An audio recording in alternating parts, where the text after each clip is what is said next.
Não faz nem uma semana que os JoJo fãs foram agraciados pela dona Netflix, que colocou a parte 5 de JoJo, Golden Wind, lá no seu catálogo. E agora eu posso falar pra vocês que sim, também está disponível com dublagem, e até que eu gostei dos poucos episódios que eu vi. Mas o foco do vídeo não é esse, mas sim falar sobre os nossos personagens principais dessa parte, a gangue Butch-Arati. E como que a psique dos nossos personagens moldaram não apenas os seus stands dessa parte, mas sim todas as suas ações ao longo dela. E sério galera, isso aqui faz muito sentido. Eu lancei um short no fim de semana e eu percebi que muitas pessoas gostaram da ideia de eu lançar um vídeo maior explicando mais aquilo que eu analisei naquele short. E eu só tenho que agradecer a vocês pelos comentários me motivando a trazer esses vídeos, mas também por aqueles comentários que, além de corrigir algumas coisas que eu falei no vídeo, também acrescentaram em mais coisas. Então muito obrigado demais a vocês que confiaram em mim e me deram dicas, de como trazer esse vídeo completo aqui pro canal. Eu fui atrás, eu pesquisei como vocês sugeriram e sinceramente eu espero do fundo do meu coração que vocês gostem. Mas uma coisa que eu deveria ter pontuado e que eu acho que eu falei de forma completamente errônea naquele short é quando eu coloco a palavra problemas. Não é necessariamente problemas, e sim traumas. Eu acho que deveria ter sido essa palavra que eu deveria ter utilizado, porque são traumas que aconteceram ao longo da vida dos nossos membros que basicamente moldaram a personalidade, os stands e principalmente as ações que eles tomaram com sua vida a partir do momento que eles conseguiram, entre muitas aspas, superar aquele trauma. Com tudo isso pontuado, então bora mergulhar a fundo na personalidade de cada membro da gangue Butch-Arati.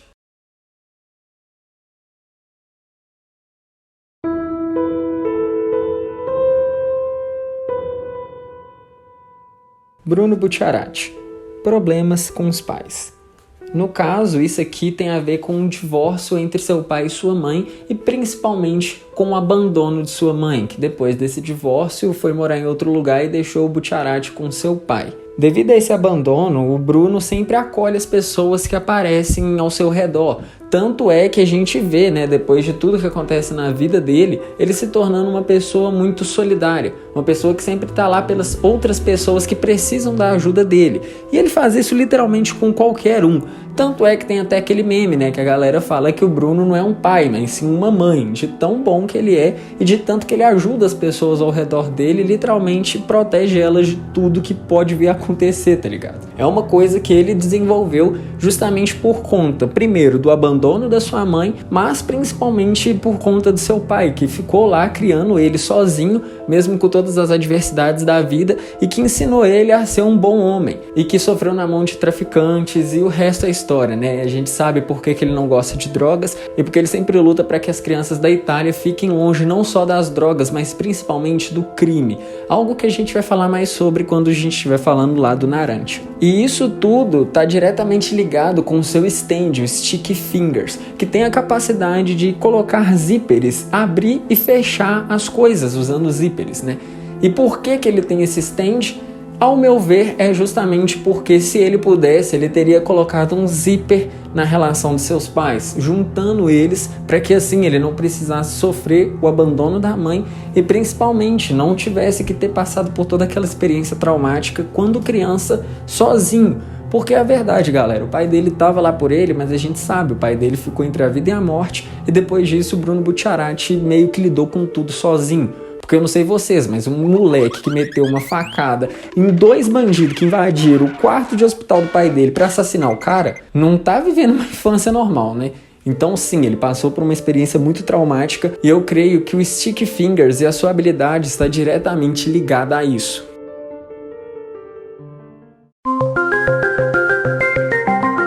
Leone Abacchio. Transtorno de estresse pós-traumático e depressão.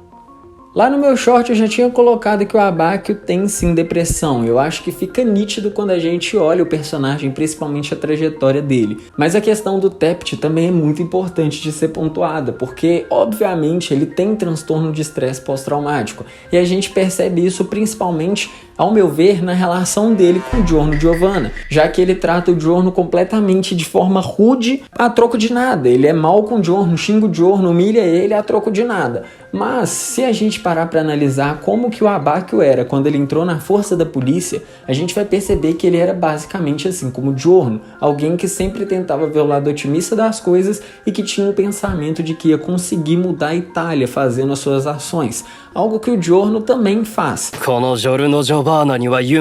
Mas quando a gente for falar do Giorno, a gente também vai ver que pode ter outra coisa que faz o Abakio tratar ele assim. Mas ao meu ver, isso é um dos sinais de que ele tem sim transtorno de estresse pós-traumático devido à perda de seu colega de trabalho, já que enquanto ele estava na polícia ele acabou se corrompendo e isso ocasionou na morte desse colega de equipe dele, e ele se culpa bastante por isso. Então, justamente por conta dessa culpa, dessa mágoa, dessa angústia de não ter conseguido fazer nada, além do TEPT, ele acabou desenvolvendo uma depressão, já que ele se culpa amargamente pela morte daquele colega. Eu acho que o Moody Blues, o stand dele e a sua habilidade estão diretamente interligados com isso, já que o Moody Blues é capaz de rebobinar o tempo e recriar ações de uma pessoa específica. Então olha só, cara, é basicamente o Abakio dizendo que se ele pudesse voltar no tempo, ele iria pra lá e salvaria o seu amigo daquele destino cruel, já que na cabeça dele a culpa é totalmente dele e ele é uma pessoa desprezível por isso. Então eu acho que isso só mostra pra gente como que a mente do Abakio realmente é por conta dessa experiência traumática que ele teve.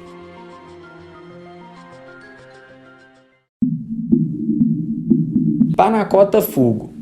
Eu cometi um erro que eu já vi muitos cometerem, mas graças a vocês que comentaram para eu dar uma pesquisada, eu fui atrás e percebi que, na verdade, ele não tem borderline e, como muitas outras pessoas acreditam, ele também não tem bipolaridade. A segunda eu posso falar para vocês porque eu convivo com alguém que tem bipolaridade e, no caso, aqueles episódios do Fugo não tem nada a ver com o que realmente acontece quando uma pessoa possui esse diagnóstico. Mas, voltando ao que eu falei, a gente sabe que o Fugo tem sim episódios de explosão, ele não consegue controlar sua raiva, então ele simplesmente vai lá e age por puro impulso, e ele xinga, ele joga coisa nos outros, ele literalmente meteu um garfo na cara do Narancia porque ele errou uma conta de matemática. Então você vira e me pergunta, Bruxarati, o que esse cara tem? Ele tem uma coisinha chamada transtorno explosivo intermitente, que é literalmente aquilo que a gente vê o Fugo fazer. As coisas acontecem e mesmo que elas sejam, às vezes, situações onde a pessoa pode ficar estressada, a reação do Fugo é, tipo assim, exponencial à última potência, tá ligado? E eu quase tive a mesma reação do Fugo aqui, porque puta que pariu nesse motoqueiro à toa, filha da puta do caralho. Então, ao longo da história do anime, a gente vê o Fugo, como eu já citei anteriormente, dando uma garfada no rosto do humano, porque ele errou uma conta de matemática. A gente vê ele literalmente jogando a blusa dele no chão, porque uma garota tinha usado ela para secar as mãos nela. E a gente vê o Fugo em todo momento que ele pode, cara, descarregando completamente o seu ódio e aquela agressividade que ele tem em cima de quem quer que seja. Algumas vezes sendo nos seus inimigos, como lá naquele capítulo do Man in the Mirror, né, do iluso lá e tal, que ele tá dentro do espelho, aquela coisa toda. E como que isso tá diretamente ligado ao seu stand, o Purple Haze? A gente sabe, principalmente por meio do Abakio, que o Purple Haze é um stand extremamente violento e impiedoso. Ele é mortal pra caramba. Ele tem um vírus que quando a pessoa inala, deu, meu filho, foi de Vasco. Não tem um antídoto, a pessoa entrou em contato, a pessoa vai se ferrar, independente de quem seja. Isso é nocivo até pro próprio Fugo. E isso pra mim já mostra um espelho desse comportamento agressivo dele. Porque sim, esse comportamento agressivo também é nocivo pro Fugo, porque ele não é uma pessoa assim. Quando você tá vendo lá o Fugo interagindo com seus amigos normalmente, a gente percebe que ele é um cara muito educado, ele é um cara inteligente e principalmente ele é um cara bem controlado, 90% do tempo, por assim dizer. Assim como o seu próprio stand também, já que a gente vê que enquanto o stand tá literalmente babando de raiva e cai um pouco de baba na sua coxa, aquilo deixa o stand extremamente desconfortável e incomodado, tentando limpar a qualquer custo, porque assim como o Fugo, o Purple Haze tem uma personalidade sistemática, educada e eu diria até um pouco higiênica, tá ligado?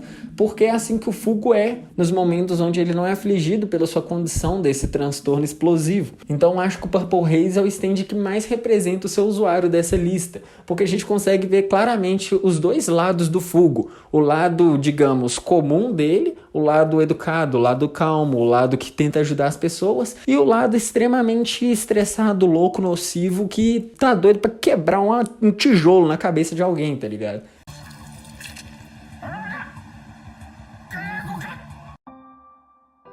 Se você estiver gostando desse vídeo, considere deixar seu like aqui embaixo, porque isso me ajuda demais, porque fazendo isso você ajuda o YouTube a divulgar o vídeo para outras pessoas que também podem gostar. E caso seja a sua primeira vez vendo aqui o meu vídeo, considere dar uma olhada nos outros. E se você gostar do conteúdo que eu produzo, se inscreva com notificações ativadas aqui no canal para você não perder mais nenhum vídeo que eu produzir, beleza? Fazendo isso você me ajuda demais com o meu trabalho no YouTube, porque dessa forma você me motiva demais a continuar lançando os vídeos aqui do canal, principalmente nesse estilo que eu ando fazendo, porque me dá muito trabalho para gravar e também para editar eles, principalmente por conta da minha rotina. Então, se você puder fazer isso, muito obrigado. E agora, bora voltar pro vídeo. Guido mista. Lá no meu short eu já tinha falado para vocês que sim, o Guido tem tetrafobia, né? Que é aquela famosa aversão ao número 4. Porém, além disso, muitas pessoas tinham comentado sobre ele também poder ter toque. Então eu fui dar uma lida a respeito e sim, eu acredito que o diagnóstico cai um pouquinho direito no mista. Por quê? Além dessa tetrafobia que ele tem, a gente já sabe, né? Basicamente o que molda a personalidade do mista é que ele tem o número 4. É tipo assim, traço de personalidade do cara mais marcante é ele ter medo do número 4. Então fica difícil não levar isso em consideração. Mas a questão do transtorno obsessivo compulsivo, o TOC, vem justamente por conta disso.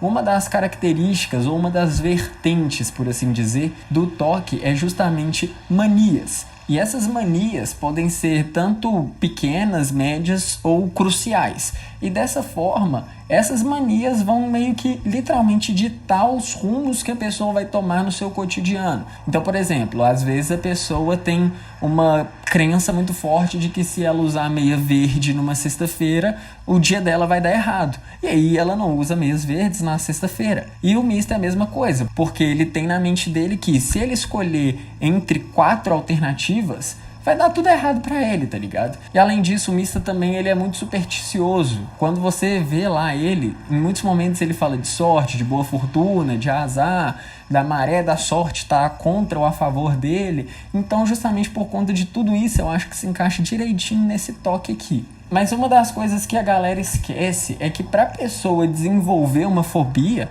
geralmente, como a gente está vendo aqui nesse vídeo, com os outros transtornos que a gente viu até agora, ela precisa de um trauma. E sim, o mista passou por um trauma muito grande. Quando você olha por que ele explica que ele tem medo do número 4, que é, ele vivia numa cidade onde uma criança escolheu um gato de 4 gatos e a criança literalmente teve o olho arrancado para aquele gato que ela escolheu. Então eu não sei vocês, mas isso seria extremamente traumático para mim também. Então foi a partir dali que parece que o mista desenvolveu essa aversão ao número 4 e juntamente com essa mania do toque que ele tem, fazendo que esse medo que ele tem do número 4 seja um fator crucial na hora dele tomar uma decisão no cotidiano, né, na sua vida. E a maior prova disso está justamente no seu stand, no Sex Pistols, né, perdão, onde ele possui um stand minúsculo, né, que a capacidade dele é justamente ajudar o mista, principalmente a teleguiar as munições que ele atira, né, da sua arma.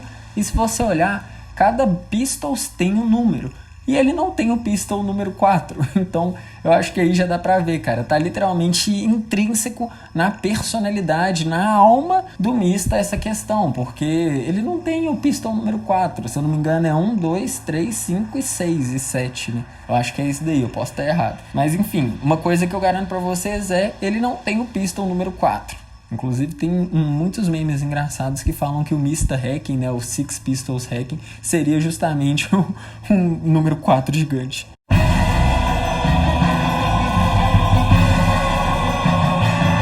Narantia Girga. Na minha opinião, Narantia possui dependência emocional. Sim, eu vou ficar com essa definição que eu coloquei lá no short e vou contra a que vocês tinham dito, da síndrome do Peter Pan. E eu não acredito que ele tenha síndrome do Peter Pan, eu vou explicar mais na frente. E agora eu vou mostrar pra vocês o porquê que eu creio que o Narantia tenha dependência emocional. Primeiramente, a gente sabe que depois que o Narantia perdeu a sua mãe, o pai dele basicamente expulsou ele de casa. Então ele foi viver nas ruas. E isso foi aos 10 anos de idade. Então aos 10 anos o Narantia começou a morar na rua e ele desenvolveu um certo apreço, um certo afeto por um camarada que não tem nome, aquele idiota lourinho lá que o Narantia chamava ele de irmão, se eu não me engano. E aí esse cara aí meio que chutou o Narantia quando ele tava lá nas ruas, era ele que passava a visão pro Narantia de onde ele tinha que ir, fazer os assaltinhos pra ele poder comer, era ele que dava os papos, e parecia que o Narancia confiava muito nele. Tanto é que a gente vê que o Narancia contou pra ele sobre aquela questão da doença dos olhos da mãe dele que fez ela morrer. Então o Narancia confiava demais nele. Graças a esse otário aí, ele acabou sendo preso, já que o cara aconselhou ele a pintar o cabelo de louro para ficar parecido com ele, e aí a polícia foi lá e prendeu o Narancia por um crime que esse camarada tinha cometido.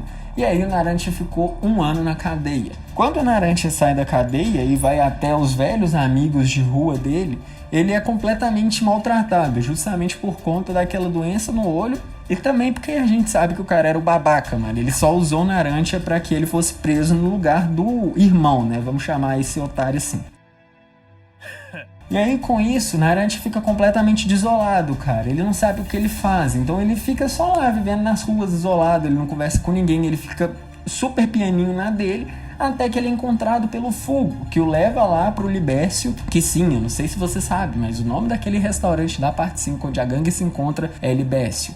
Então ele leva o Narancia pra lá e fala pro Bucciarati, né, que queria alimentar o Narancia. E é o que eles fazem, eles deixam o Narancia comer e depois o Bruno Bucciarati paga o tratamento daquela doença pro Narancia, que fica grato pra caramba, literalmente devendo a vida dele ao Bruno. E aí, quando ele pergunta se o Bruno é membro de gangue e fala que quer trabalhar com ele, o Bruno Bucciarati não o deixa. Ele fala que aquilo é extremamente errado e que o Narancia devia estudar, e que ele já estava muito grato de ter conseguido ajudar o Narancia.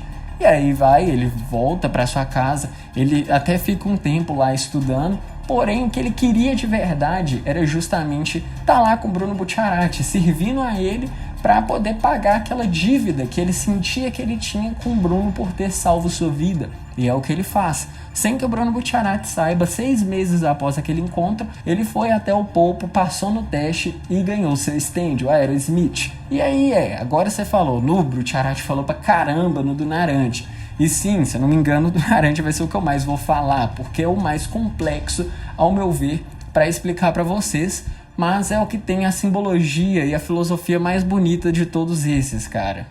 Foi o que eu mais gostei de ter falado sobre, inclusive. Eu sei que até esse momento você não deve ter percebido onde que está a dependência emocional, mas eu posso falar para vocês. Já que da idade dos 10 aos 14 anos, o Narancia viveu seguindo tudo que o irmão falava para ele. Era aquela figura paterna que ele nunca tinha tido em casa, principalmente no momento que ele mais precisou, depois da morte da sua mãe. Então durante 4 anos, o Narancia foi aquele delinquente, aquele bandidinho de rua, e quem era o líder dele, por assim dizer, era esse cara. Então tudo que ele falava para o Narancia seguia. Aí depois a gente sabe que ele ficou 1 ano preso, então aos 15 anos ele saiu da cadeia e ficou vagando pelas ruas da Itália, passando fome e sendo ridicularizado por conta da sua doença do olho. E uma coisa também que eu não falei é que esse cara quebrou a confiança do Narancia porque ele contou essa história pra todo mundo, então todo mundo sabia, ninguém chegava perto do Narancia achando que a parada era contagiosa e tal. E aí o Fugo encontrou ele e levou ele até o Bruno Bucciarati, que literalmente deu um novo propósito de vida pra ele. Porque agora ele não tinha mais aquela doença que afligia a sua saúde. E aquilo fez com que o Narancia desenvolvesse um apreço muito grande pelo Bruno Bucciarati. E fez com que ele quisesse segui-lo. Já que agora a figura paterna que ele tinha era completamente outra. Já que, nas palavras do próprio Narancia, mesmo quando o Bruno Bucciarati o xingou, quando ele tinha dito que queria entrar na máfia, ele não fez aquilo com nojo ou simplesmente para insultar ele. Ele fez aquilo para proteger o Narancia. Então, diferente do irmão e do pai dele, o Bruno Bucciarati fez aquilo porque ele estava se preocupando com o Narancia e não querendo ser rude. E isso fez com que o Narancia ficasse querendo sempre estar com o Bruno Bucciarati e conseguir ajudar ele de alguma forma. Tanto é que uma frase que o Narancia fala pra mim na backstory dele, que me toca muito, é aquela frase que ele diz: homens de verdade trabalham com pessoas feito aquele cara, se referindo ao Bruno Bucciarati. Então eu acho que sim, ele tem uma extrema dependência emocional e que isso meio que motiva ele a fazer as coisas que ele faz. O Narancia nunca realmente fez algo apenas porque ele queria fazer. Ele sempre fez porque a vontade dele estava ligada à vontade de alguém acima dele, por assim dizer. No momento que fica mais marcante isso pra mim é no momento onde ele nada até a Trish gritando pra eles que a Trish era ele, porque ela também tinha confiado em alguém e aquilo tinha ferido ela, e ela tinha sido salva pelo Bruno Bucciarati. Então ele vai até a Triste jurando proteger ela, porque na cabeça dele é aquilo, entendeu? Se o Bruno Bucciarati tá fazendo alguma coisa, aquilo é o certo. E literalmente vale a pena morrer pela causa que o Bruno Bucciarati decidir apoiar. Então acho que nessa cena isso fica muito evidente, essa dependência emocional que o Nárantya desenvolveu principalmente pelo Bruno Bucciarati. E agora você me pergunta, e o que o stand dele tem a ver com isso? Bom, galera, o Aerosmith nada mais é do que um aviãozinho de guerra. Ele tem metralhadora, ele tem bomba atômica, ele voa pra longe. Essa é a premissa do Aerosmith. É um dos stands mais incríveis de Jojo, na minha opinião. Mas, geralmente, aviões e todas essas coisas que voam estão muito ligadas à liberdade. E você até poderia virar pra mim e falar que agora eu me enganei, me embananei todo, já que algo está relacionado à liberdade justamente em alguém que eu acabei de falar que é dependente emocional de outra pessoa, e em teoria ele não poderia ser livre? Pois é, mas aí é que vem a sacada. Uma coisa que muitas pessoas não sabem é que o Aerosmith possui um piloto, o Sr. Smith. Então mesmo que quem controle o avião, o stand, seja um Nárantya, inclusive o próprio Sr. Smith, né, já que é o piloto do avião, esse avião que representaria a liberdade está sendo controlado por alguém, representando assim que mesmo com a liberdade que o Nárantya tem para ser o que ele quiser ser, ela sempre vai estar condicionada ao que eu falei para vocês antes, a uma pessoa acima, alguém que dá as ordens, alguém em quem o Nárantya vai se espelhar, vai querer se inspirar e seguir aquela pessoa. Então eu acho que sim, nesse momento o Nárantya, apesar de ter esse símbolo da liberdade, está majoritariamente condicionado às vontades dos outros, principalmente de uma pessoa em específico, que, como eu coloquei aqui, é o Bruno Bucciarati agora, já que é quem ele tá seguindo. Então eu acho que isso faz muito sentido, cara. E por que eu acredito que o Nárantya não tem a síndrome de Peter Pan? Galera, quando eu tava dando uma lida nessa síndrome de Peter Pan, eu percebi várias coisas que não condizem com o Nárantya, como por exemplo, a pessoa viver em um mundo à parte, como se ela, visse o mundo de forma diferente, de uma forma mais infantil. A pessoa não gosta, não consegue ter responsabilidades, ela não faz nenhuma ação que represente de alguma forma amadurecimento, evolução da idade, sabe? Como se ela fosse realmente uma criança. Mas galera, desde os 10 anos de idade o Nárantya vive nas ruas. O Nárantya não só foi homem o suficiente para aos 15 anos de idade decidir entrar na máfia, como ele literalmente teve o final da sua infância e o começo da adolescência roubado por conta, primeiro, né, de estar lá nas ruas, fazendo todas aquelas coisas ao invés de estar em um ambiente realmente que fosse propício para ele conseguir se sobressair na vida, seja estudando, seja com alguém que ame ele. Então, era o que deveria ter acontecido para alguém naquela idade. E principalmente depois ele foi preso injustamente, ele deve ter sofrido pra caramba na prisão. E mesmo que ele não tenha sofrido, a gente sabe que depois ele sofreu bastante. Ele foi pras ruas, ele ficou isolado, ele ficou sem ninguém. Mesmo com tudo isso, com todas as coisas que aconteceram na vida dele, que ele simplesmente poderia chutar tudo pro caralho e falar, eu não quero mais essa merda, o cara ainda virou e falou que ele ia entrar na máfia, cara, e trabalhar lá com o Bruno Bucciarati. E não tem um passo mais responsável do que isso, mano. O mano literalmente era membro de uma organização criminosa da Itália, a melhor de todas, a maior de todas. O mínimo que ele tinha que ter era responsabilidade para isso. Então por conta desses fatores, eu não acho que o diagnóstico de síndrome de Peter Pan se aplicaria ao Nárantya. E para fechar a gangue Bucciarati, nós temos ele, nosso protagonista Giorno Giovanna. No meu short eu falei que o Giorno Giovanna tem introspecção, que ele é uma pessoa introspectiva. E eu vou manter isso aqui. Apesar de que eu fui atrás de outros diagnósticos, infelizmente eu não consegui chegar a nenhum outro que pudesse se aplicar a isso. Então a gente vai ficar somente com essa questão da introspecção. E o que é a introspecção? Bom, resumidamente, né, introspecção, ou uma pessoa introspectiva, é aquela que sempre fica mais no seu próprio mundo, por assim dizer. Ela é mais calada, ela não consegue conversar muito com outras pessoas, principalmente pessoas novas, então ela está sempre na dela. E uma das principais características dessas pessoas são a criatividade, a capacidade de observação e análise, então ela é uma pessoa muito perspicaz, e principalmente inteligência. Então aqui a gente vai ver algumas semelhanças com o Giorno, como por exemplo, a falta de amizades já que o Giorno só realmente fez amizades ao entrar na gangue Bucciarati, e também a questão da observação, já que o Giorno era um cara muito observador desde criança. A gente vê isso justamente porque quando ele devia ter uns 5 anos, 3 anos de idade, ele protegeu um cara de ser morto por outros homens. Ele conseguiu esconder lá o corpo dele, falou que ele foi na direção contrária e salvar a vida desse cara. Então isso mostra muito sobre observação e inteligência. Mas o que causou isso?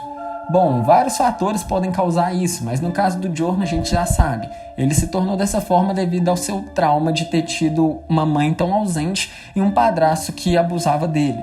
Isso é muito triste, cara, porque ele nunca teve uma figura realmente a quem se espelhar.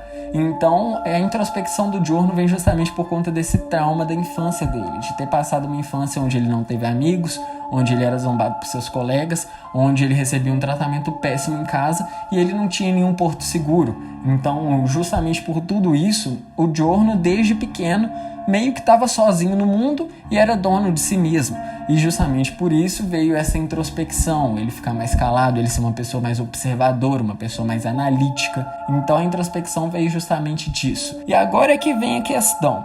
Gold Experience, com a habilidade de dar vida a objetos inanimados. A principal característica de pessoas introspectivas é justamente o fato de que elas não conseguem lidar muito bem com outros seres humanos, não conseguem lidar muito bem com outras pessoas, já que 90% do tempo eles estão fechados em seus próprios mundos, eles estão calados, eles estão na deles. Então, quando surge a oportunidade de interagir com outro ser humano, isso aqui eu falo para você, seja num ambiente escolar, num ambiente de trabalho, ela não tem tanto tato assim com essas pessoas, justamente por conta dessa falta de contato. Então, o Gold Experience Hacking, dar vida a objetos inanimados, transformar, por exemplo, carteiras, mochilas em animais, ou o que quer que seja, isso vem justamente da facilidade que o Giorno Giovanna tem em lidar com seres não humanos, em lidar com animais. Eu, pelo menos, analisei dessa forma, já que, principalmente o que eu comentei para vocês, ser uma característica de pessoas introspectivas é a criatividade. E a gente vê o Giorno usar o seu poder de forma muito criativa ao longo da parte 5 de Jojo, principalmente no primeiro episódio, nos primeiros episódios, quando a gente está sendo apresentado a ele. Quando ele consegue transformar aquele sapo literalmente num bicho que reflete golpe. Quando a gente vê ele construir aquela arvorezinha para fugir do coite. E as inúmeras coisas que ele faz, cara. Por exemplo, sei lá, ele enfiando a orelha dele dentro do buraco da orelha também. É uma forma muito criativa de usar o stand e o poder dele. Então acho que todas essas coisas vêm justamente disso. Dessa afinidade com a natureza, com os animais, porém não com os seres humanos. Além disso, também eu posso citar o fato de que o Giorno realmente só começou a utilizar o seu poder para recriar criações humanas, como partes de corpo ou qualquer coisa assim, justamente após ele ter conhecido e feito amizade com os membros da gangue Bucciarati. E aqui também cabe uma ressalva daquela questão dele ser literalmente filho de Deus, filho do Dio, que aí é assunto para outro vídeo, mas que aqui também eu acho que cabe um adendo, já que eu vou fazer um do Diávolo também, que é justamente isso. Ele consegue dar vida às coisas, porque ele é o Salvador, ele é filho de Deus. Então ele consegue trazer a vida a coisas que anteriormente não tinham. E se lembra que eu havia dito para vocês que talvez a personalidade do Giorno e justamente essa introspecção dele possa fazer sentido com o porquê o Abakio trata ele daquela forma? Pois é, uma das características de pessoas introspectivas é justamente essa questão de parecer que ela se acha melhor do que os outros, parecer que ela tem uma certa arrogância, por assim dizer. E se você analisar os momentos em que o Abakio trata o Giorno mal, também é por conta disso, é por conta de o Giorno meio que falar como se ele fosse conseguir ajudar e salvar todo mundo. E isso pode sim soar bem arrogante e principalmente parecer que ele tá se achando melhor do que os outros, apesar de que eu não acho que era isso. Eu acho que era justamente o Giorno querendo mostrar que era para aquilo que ele estava ali, entendeu? Para ajudar e para ser útil para a gangue. Então eu acho que essas coisas todas combinam demais com o personagem, principalmente com essa introspecção que a gente vê que ele realmente tem ao longo de Golden Wind.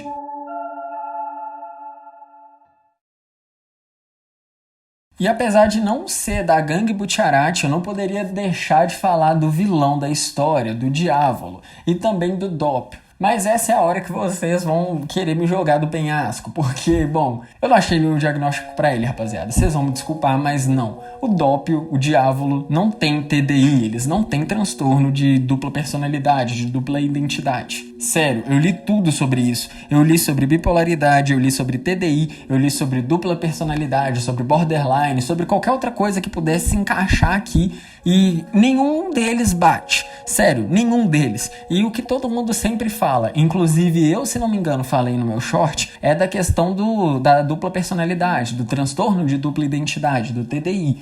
Mas ele não tem nenhum sintoma, entre muitas aspas, que as pessoas com essa condição apresentam. Então não, ele não tem TDI. É simplesmente aquilo que eu tinha comentado também no short. Eu acho que Doppio Diávolo é uma representação de uma possessão demoníaca. E essa é a hora que vocês falam, meu Deus do céu, agora o Brute foi longe demais. Mas não, galera, não fui. Primeiro que Diávolo é literalmente diabo. Doppio, se eu não me engano, é duplo. Então, sim, pode ter essa questão de querer falar, dupla personalidade. Mas isso não é certo, porque a gente sabe que são duas almas, a gente sabe que tem mudanças na voz, no comportamento, na massa muscular, e inúmeras outras coisas que, sim, às vezes, olha só o que eu tô dizendo, às vezes, em casos raros de pessoas com múltiplas personalidades, isso pode vir a acontecer também. Mas, diferente de pessoas com esses transtornos de identidade, o Doppio não reconhece que ele tem essa dupla personalidade. Ele não reconhece que o chefe é alguém que está dentro dele, dentro da cabeça dele. E isso se dá pelo simples fato de que o Doppio, em momento nenhum, realmente passa por apagões. Como assim apagões? Eu vou citar o exemplo mais simples que eu acho que a maioria de vocês deve conhecer. Na série Cavaleiro da Lua, do Disney Plus, a gente vê o mano lá, que agora eu não vou lembrar o nome, mas ele é o Cavaleiro da Lua. Em vários momentos da história, a gente vê ele apresentando apagões. E isso representa que ele foi de uma personalidade para outra. Mas você não vê o que a outra personalidade fez, só essa primeira, que é o Steve, né, se eu não me engano, é Steve e Mark. Aí o Steve é a primeira e o Mark é a segunda. A gente só acompanha o Steve, que é a personalidade boazinha, ele é um cara legal, ele é uma pessoa super gente boa, e ele não sabe que ele tem outra personalidade dentro de si, mas ele relata os apagões. Ele faz algumas coisas, ele tem um lapso de tempo de um dia para outro na mente dele e ele não consegue se lembrar do que ele fez. Isso se dá pelo fato de que não foi ele que fez, foi o Mark, que é outra personalidade. Isso não acontece com o Doppio, porque o Doppio é ele é aquela pessoa. A vida dele inteira ele foi Doppio. E aí, de repente, veio o Diávolo. Ou melhor, de repente não. Em certos momentos, alguns gatilhos faziam o Diávolo aparecer. E diferente disso que eu tô falando pra vocês de apagão, isso não acontece com o Doppio, porque a gente percebe que mesmo quando é o Diávolo que tá no poder, né, no comando, o Doppio ainda meio que dá liberdade do Diávolo aparecer. Ele tá sempre falando com o Diávolo, usando tudo quanto é coisa de telefone. Então, sei lá, cara, é muito complicado isso, mas, ao meu ver, não tem como diagnosticar, não tem como colocar o Diávolo, o Doppio, dentro dessa questão, porque todos os sintomas que eu comentei com você não se aplicam nele, sem contar o principal. Geralmente pessoas que desenvolvem TDI é porque passou por um trauma muito grande e dessa forma, desenvolvendo essa outra personalidade é uma maneira do cérebro de não lidar com a dor, de não lidar com aquele trauma. Não tô falando pra você que, sei lá, tu vai passar por um trauma e aí, bum, acabou, outra personalidade vai surgir na sua mente. Não é assim, mas basicamente a maioria dos casos é por conta disso. É uma forma do cérebro de desassociar você daquele trauma. Tanto é que é por isso que é transtorno dissociativo de identidade, transtorno de dupla identidade, ou como você quer chamar. E isso também não aconteceu com o Doppio, porque ele teve uma excelente criação. E para eu ser bem sincero com você, quem causou traumas foi o próprio Doppio, já que ele era possuído pelo diabo e fazia um tanto de asneira, tá ligado? Então por isso eu acho que não dá pra gente colocar o Doppio como TDI, e sim como possessão demoníaca, porque é literalmente isso que é. Quando eu for fazer um vídeo que eu pretendo lançar sobre as simbologias, principalmente cristãs, em Golden Wind, eu acho que eu vou entrar mais nesse assunto e você vai poder entender isso melhor. Mas por enquanto, assunto do vídeo é coisas psicológicas. Doppio não tem TDI, não tem dupla personalidade, não tem transtorno dissociativo de identidade, não tem nada disso. Ele tem a possessão demoníaca mesmo.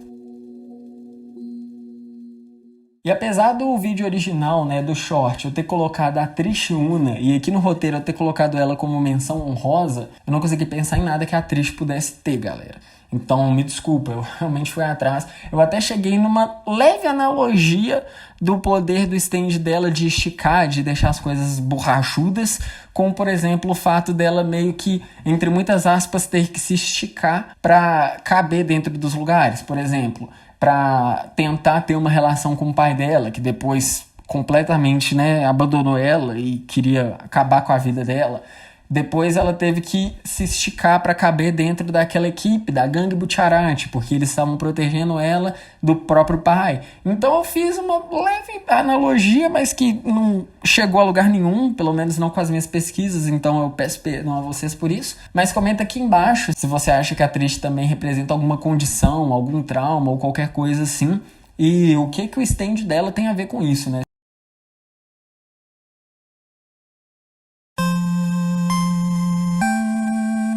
Mas é basicamente isso, galera. Eu não consigo fazer uma análise de todos os membros, mas eu acho que dos personagens principais a gente consegue ver que sim, faz muito sentido. Principalmente, ao meu ver, se você olhar pro Narancia, pro Bruno Butcherati, pro Abáquio e também pro Fugo. O restante, realmente, a gente tem que fazer uma leve forçada, mas esses daí, não. Esses daí, cara, estão direitinho dentro do diagnóstico, pelo menos na minha opinião. E claro, você tem todo o direito de discordar dela. Mas eu espero que você tenha gostado desse vídeo. Deixe seu like aqui embaixo, compartilha pra alguém que possa gostar, porque deu muito trabalho, galera. Sério mesmo, deu muito trabalho. Eu tive que ir atrás de um tanto de parada, eu tive que ler um tanto de site. E eu fiz tudo isso justamente por conta de vocês também, que me deram essa dica, né? Pra eu não dar mole, não cometer nenhum deslize. E em momento algum eu espero não ter soado preconceituoso nem nada desse tipo. A minha função aqui foi realmente trazer dados, entre muitas aspas, né? Porque eu não trouxe realmente dados, eu trouxe conceitos científicos, psicológicos, psicanalíticos. E não é a minha área, então também, mais uma vez eu reitero que eu posso ter errado em alguma coisa e eu peço perdão por isso, mas eu espero ter conseguido fazer uma relação bacana entre esses transtornos, essas condições que existem na nossa vida, para essa obra tão incrível que é Jojo, e principalmente a parte 5, porque é a parte que mais dá pano para manga, por assim dizer, quando a gente vai falar de representações, porque tem, como eu falei, simbologias cristãs. Tem essa questão que eu falei também das condições psicológicas e isso é só a pontinha do iceberg, cara. Tem muita coisa para explorar na parte 5, como o próprio destino, que eu já falei muitas vezes aqui para vocês, e eu espero ter conseguido fazer um vídeo legal sobre um assunto que chamou bastante a minha atenção. E eu espero que você tenha gostado. Muito obrigado pela sua visualização, Gangstar, e a gente se vê no próximo vídeo. Se você tiver alguma sugestão, basta deixar aqui nos comentários. Eu sempre tô lendo todas as sugestões de vocês, apesar de vocês acharem que não. Viu, Alex? Eu vi a sua sugestão, cara. Eu vou fazer sim um shortzinho mostrando que Jojo é uma Jojo referência. Pode deixar, cara. Então deixa aí a sua sugestão nos comentários, caso você tenha alguma. E muito obrigado por ter ficado até aqui. Um grande abraço pra vocês e a gente se vê no próximo vídeo. Arrivederci!